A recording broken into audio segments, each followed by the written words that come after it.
আজকে চলে এসেছি মাইথনে পিকনিক করতে। তো এখানকার পরিবেশ সমস্ত কিছু এই ব্লগে তোমাদের সঙ্গে শেয়ার করছি। আশা করছি তোমাদের ভালো লাগবে। আজকে হচ্ছে জানুয়ারির 3 তারিখ, আর আমরা পরিবারের সবাই মিলে চলে যাচ্ছি মাইথনে পিকনিক করতে। মাইথন কিন্তু এই নিয়ে আমার দুবার। ফার্স্টে এসেছিলাম স্যারের সঙ্গে পড়ার ব্যাচ থেকে, অনেক বছর আগে, তখন খুব একটা ঘুরতে পারিনি। তো এবার এসে পুরোটা ভালো করে দেখে নিলাম। তো দেখো আমরা স্পটে চলেও এসেছি। আর এখানে এসে কিন্তু প্রথমে যেটা দেখতে পেলাম, প্রচুর মানুষের ভিড়। আমরা যেহেতু জানুয়ারির প্রথম দিকেই এসেছি, তখন সবাই কম বেশি পিকনিক করছে, আর এখানে প্রচুর মানুষজনও ছিল। তারপর দেখো চলে আসলাম একদম নদীর কাছে। এখান থেকে বোটে করে যাব অন্য একটা দ্বীপে। আর যারা সবসময় বোটে কিংবা নৌকায় চড়ে কিংবা নদীর পাশে থাকে, তাদের কাছে এটা হয়তো খুব একটা বেশি কিছু না, কিন্তু আমরা যারা বোটে কিংবা নৌকায় চড়ি না কিংবা সবসময় নদী দেখতে পাই না, আমাদের কাছে কিন্তু খুবই একটা আনন্দের বিষয়। তো আমরা সবাই উঠে আগে ছবি তুলে নিলাম, আর সবারই কিন্তু ভীষণ ভালো লাগছিল। এই বোটে করে আমরা চলে যাব ছোট্ট একটা দ্বীপে। আর এই বোটের টিকিট কিন্তু এক একজনের 100 টাকা করে। আমরা 10 জন ছিলাম, আমাদের 1000 টাকা লেগেছে। তো দেখো চলে এসেছি এই পারে। ছোট্ট একটা দ্বীপ, কিন্তু খুবই সুন্দর। সবার ফার্স্টে এসেই এখানে যেটা চোখে পড়লো সেটা হচ্ছে পেয়ারা। আর এই পেয়ারাগুলো দেখতে পাচ্ছ, দেশি কিন্তু না, একটু অন্যরকম। তো পেয়ারা দেখে আর কেউ লোভ সামলাতে পারলো না, সবার ফার্স্টেই কয়েকটা পেয়ারা কাটা হলো। আর খেয়ে যেহেতু ভালো লেগেছে, তো সেই কারণে আমার জামাইবাবু আরও কয়েক পিস নিয়ে নিল। আর এই পেয়ারাগুলো কিন্তু সত্যি খেতে ভালো, দেশি পেয়ারার থেকে একটু আলাদা। তো তারপর দেখো আমরা যে যার মতো ঘুরতে শুরু করলাম। আর যেই দ্বীপে আমরা এসেছি, দ্বীপটা কিন্তু খুব একটা বড় নয়। এরকম অনেকগুলো দ্বীপ আছে দামোদর নদীর মধ্যে, যেই দ্বীপগুলোতে বোটে করে ঘুরতে নিয়ে যাওয়া হয়। আর এখানে কিন্তু প্রচুর গাছ ছিল, আর বেশ বড় বড় সাইজের পাথর ছিল, যেখানে বসে দাঁড়িয়ে ভালো কিন্তু ছবি তোলা যাবে। এবার আমরা চলে এসেছি একদম নদীর ধারে। আর মাইথন যে এতটা সুন্দর, এটা কিন্তু এর আগে এসে আমি বুঝতে পারিনি, এই জায়গাগুলো চোখেই দেখিনি। তো এবার এসে আমাদের তো ভীষণ ভালো লেগেছে। একদম পরিষ্কার স্বচ্ছ জল, তার মধ্যে কিন্তু ছোট ছোট পাথরগুলো স্পষ্ট দেখা যাচ্ছিল। তো আমরা সবাই মিলে একটু জলে নামলাম। যেহেতু শীতকাল, ঠান্ডার মধ্যে পারছিও না বেশি বেশি জলে যেতে, আসলে ভিজে গেলে অবস্থা হয়ে যাবে খারাপ ঠান্ডার মধ্যে। তো আমরা সবাই মিলে যতটা পারলাম একটু জলে নামলাম। আর এখানের পরিবেশে আসলে কিন্তু সত্যি মনটা ভালো হয়ে যাবে, খুব সুন্দর পরিবেশ। তো আর ফটোশ্যুট করার জন্য তো খুবই ভালো। তো সবাই মিলে আমরা অনেকটা সময় কাটালাম। আর বোটে করে যে এসছি, এখানে কিন্তু যতটা ইচ্ছে থাকা যায়। যেই বোটে এসছি সেই বোটেই যে ফিরতে হবে এমনটা নয়, যে কোনো বোটে উঠলেই হবে। তো এখানে সবাই মিলে অনেকটা সময় কাটানোর পর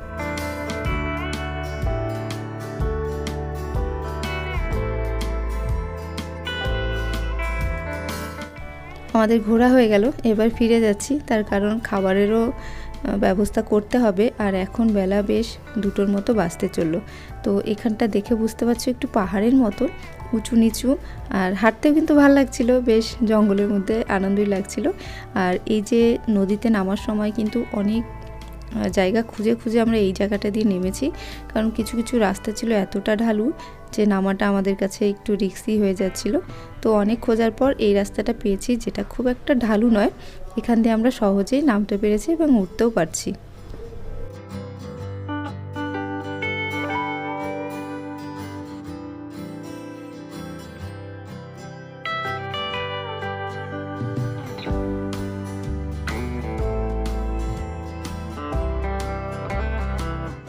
তো দেখো চলে এসেছি এবার খাবারের এখানটায়।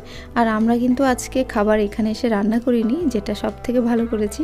আর আমি যেহেতু দুর্গাপুর থাকি, দুর্গাপুর থেকে মাইথন খুব একটা দূরে নয়, তো সকাল সকাল রান্না করে নিয়ে তারপর চলে আসতে পেরেছি। বেশিরভাগ মানুষই কিন্তু এখানটায় রান্না করছিল, শুধুমাত্র কয়েকজন মানুষই হয়তো বাড়ি থেকে খাবার এনেছে। আর সাথে একটা ছোট গ্যাসও আনা হয়েছে, কিন্তু হাওয়ার জন্য গ্যাসটা জ্বালাতে খুবই প্রবলেম হচ্ছিল। তো সেই কারণে আমরা 3 জন মিলে, বৌদি, আমি আর দিদি, 3 জন মিলে চাদর দিয়ে কিছুটা ঘিরে রেখে অনেক কষ্ট করে খাবারটা একটু গরম করে নিচ্ছিলাম। আর আমরা যে বাড়ি থেকে খাবার নিয়ে আসিনি, এটা হচ্ছে সব থেকে ভালো কাজ করেছি, কারণ এখানে রান্না করতে গেলে আমাদের সময়টা এখানেই চলে যেত। যেহেতু আমরা সাথে রাঁধুনি নিয়ে আসিনি, পরিবারের মানুষ এসছি, তো সেই কারণে খাবার নিয়ে আসাতে আমরা কিন্তু মনের মতো করে জায়গাটা পুরো ঘুরে নিতে পেরেছি। আর এখানটা দেখো চিকেন গরম করা হচ্ছে। আর আজকে আমাদের মেনুতে আছে সামান্য কিছু খাবার যেগুলো বাড়ি থেকে আনা হয়েছে। তো দিদি চিকেনটা রান্না করেছিল, চিকেন আনা হয়েছে, আর বৌদি বাড়ি থেকে কিছু খাবার নিয়ে এসছে। সব মিলিয়ে আমরা আজকে খাওয়া দাওয়াটা করব। তো এখানটাই একটা মাদুর পেতে আমরা সবাই মিলে বসে পড়লাম। আর আজকের মেনুতে আছে, দেখো এখানটায় আছে মটর পনির।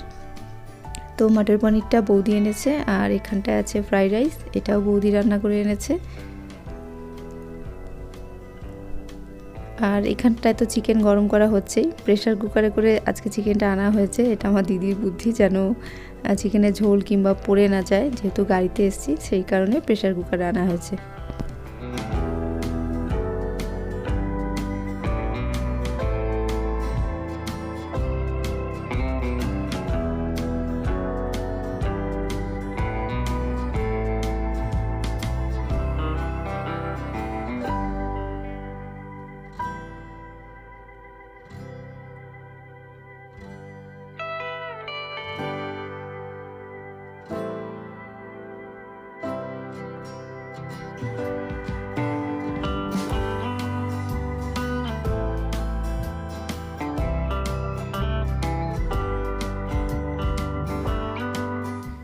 আর আজকে আমাদের মেনুতে কি আছে সেটা তো বলা হয়নি। আজকে ছিল ফ্রাইড রাইস, তার সাথে ছিল মটর পনির, আর ছিল চিকেন কষা, তার মধ্যে ছিল চাটনি, পায়েস, আর ছিল গুড়ের মিষ্টি। বাস এই কয়েকটা জিনিস।